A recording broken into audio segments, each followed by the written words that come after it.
Hey everybody, welcome back to the channel.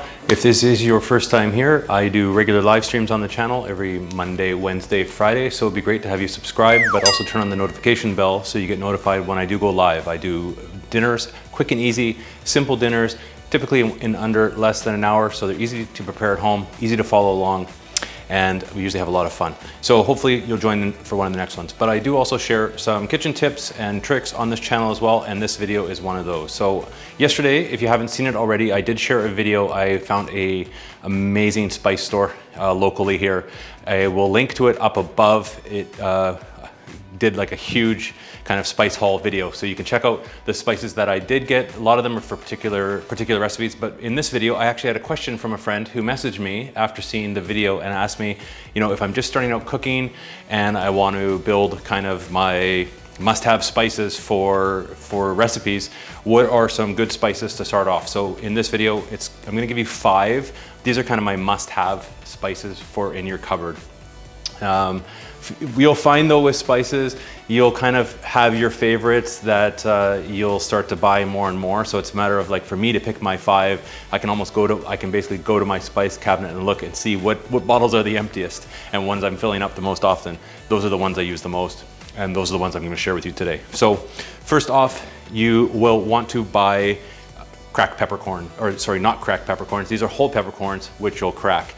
You can, if you are cooking with pepper, you want to use fresh cracked pepper whenever possible. Don't buy the stuff in the store that has already been ground up. It's probably been ground up a year ago. It's going to lose a lot of its flavor. It's night and day using fresh cracked pepper.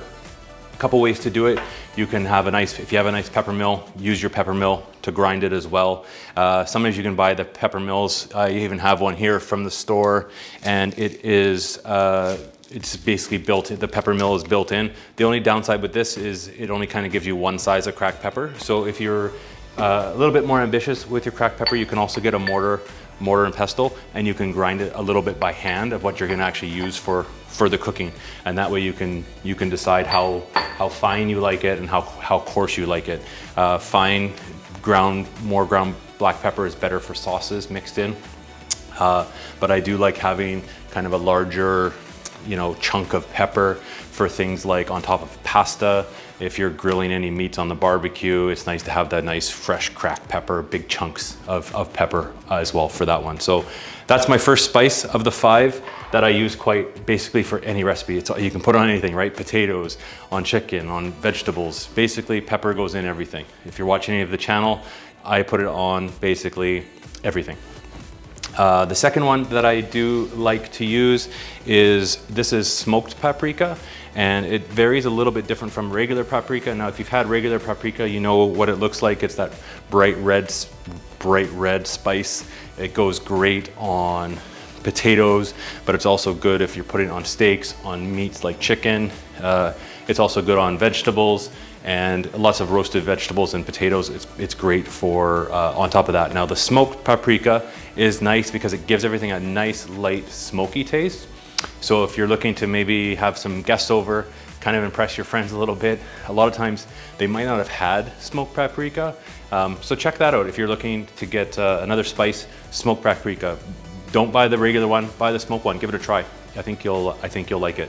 It's really, really good on roasted new potatoes. A little sprinkle on there, cracked pepper, some olive oil, some garlic. It's nice, great, simple way to kind of spice up your potatoes on that one. Now, we do also cook a lot on the channel, and we do like a lot of chili spices. Don't use basically any extra salt with cooking. That was part of the idea behind the channel as well, to share some recipes that are low sodium. So what we have discovered is by spicing things up a little bit, it kind of gives you the same sensation and brings out the flavors in a lot of things with something a little spicier. So a couple of my go-to hot peppers. The first one is going to be ground cayenne pepper. Now, this one's gives a fairly good spice. So if you're using this in your cooking, is use it sparingly at first, but this is great if you want to spice up a tomato sauce, spice up some vegetables, spice up some grilled meats as well. If you're making chili, give it a bit of spice. You use your paprika and the cayenne pepper on there as well. So don't be afraid to spice up your dishes. We use this quite a bit in a lot of dishes on the channel for cayenne. And one of my favorite pepper spices is a ground chipotle pepper. Now it's hot, but it's not as spicy as the cayenne pepper. It's definitely more of an earthy, smoky taste in a pepper. This is very, very good. We kind of do a lot of Mexican inspired dishes on the channel, and we eat a lot of kind of Mexican inspired tacos and grilled meats, that kind of stuff. This is excellent on grilled chicken. You can also put it onto, it's good on potatoes as well. It's great on corn. If you're grilling corn on the barbecue or roasting corn in the oven, try it with some chipotle in there as well. Gives a nice smoky taste. I think if you're not sure of, trying spice of peppers and a little bit apprehensive, go with the chipotle over the cayenne. It's a little bit milder, smokier taste, but it's a nice spice to try. So that's number 4. And my last one isn't so much it's obviously, yeah, it's a cooking spice, but I use this a lot for if you're doing any kind of baking. So if you're baking scones, if you're making pancake batter from scratch, put a little bit of cinnamon in the recipe. Every day for breakfast, I have either like a hot oatmeal, or I make a muesli the night before, and I always kind of put some cinnamon on top. Nice heat from that, but everybody knows what cinnamon tastes. Cinnamon tastes like. It's a nice spice to use for breakfast and for baking. Now you can also use this for cooking, and it is great on chicken. Is a little sprinkle on there, gives a nice little bite, a little bit of heat, but it's also good in some roasted vegetables. So if you're roasting off some squash or carrots, parsnip, any kind of root vegetables, is nice on there. It's also great if you're having it mixed in with, if you're having some yogurt and fruit, have a little sprinkle of cinnamon on there. Kind of goes kind of anywhere. Just give it a try. If you're having chicken, like I said, try it a spice on your chicken before grilling it off. It'll give you a nice kind of almost Asian inspired little bit of heat and spice. So those are the 5. There's obviously a rainbow of spices to try. So if you're starting out your kitchen cabinet, here's kind of 5 to start with to try. A lot of the recipes that we do on the channel have 1 or 2 of these spices in them. But don't be afraid to see. If you see something in particular, that catches your eye, maybe the color, pick it up when you're at the store, and then go back home, look on Google, research it, and you'll see some recipes that you can actually use those spices. A lot of the recipes for certain spices, you have to kind of combine a number of spices, but the ones I shared here today do go good on their own, and a lot of, kind of just regular North American style cooking to kind of spice things up, and we do that on the channel quite regularly. One last tip though, if you're buying spices, best place to go is if you have a dedicated market that sells the spices. You'll get the freshest quality spices. Not every city has those depending where you live.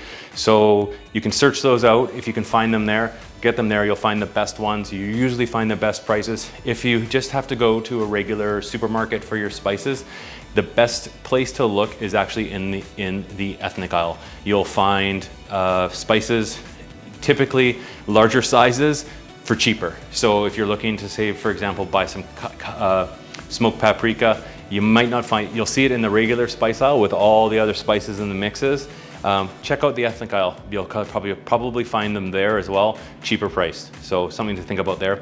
Also too, if you are buying your spices, really watch the labels if you're buying especially a mix of spice. I like to cook with no additional salt or sodium. So sometimes when you're buying a spice, like pre-mixed spice mix, like chili mix, taco seasoning, that kind of stuff, there's usually a lot of salt in that. So double check the label to make sure that you're not getting something with a lot of salt if you're trying to reduce your sodium.